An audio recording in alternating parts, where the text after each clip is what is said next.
Les marchés montent à cause de deux mots. La perception de M. Trump, c'est destruction créatrice.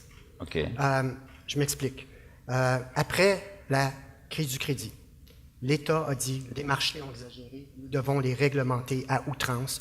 Nous allons vous trouver la recette magique pour créer la bonne croissance. 8 ans plus tard, l'emploi dans les pays de l'OCDE peine à revenir à son niveau d'avant la récession.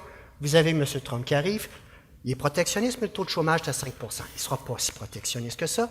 Mais il dit, je dois revoir tout ce processus qui a été mis en place au cours des 8 dernières années.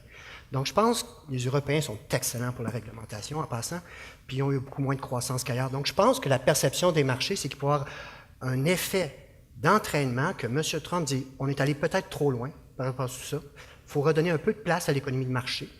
Et il y aura un effet d'entraînement au niveau des pays européens. Donc, c'est pour ça que je ne veux pas être trop pessimiste par rapport au protectionnisme de M. Trump, malgré ce qu'il en dit.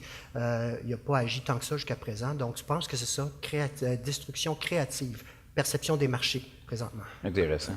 On va revenir peut-être sur... Vas-y. Peut-être juste un point à ajouter aussi, que je n'ai peut-être pas mentionné, c'est que dans les hypothèses économiques de Donald Trump, c'est qu'il voit une croissance économique s'accélérer à 3,5 pendant 10 ans de temps en moyenne, avec un potentiel à 4 %.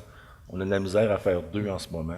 Donc, vous voyez que les hypothèses économiques sont peut-être pas très réalistes là, à court terme, mais et très risquées à long terme sur le coût. C'est que si la croissance économique ne monte pas, comment on va financer cette dette-là? La dette va exploser par rapport au PIB.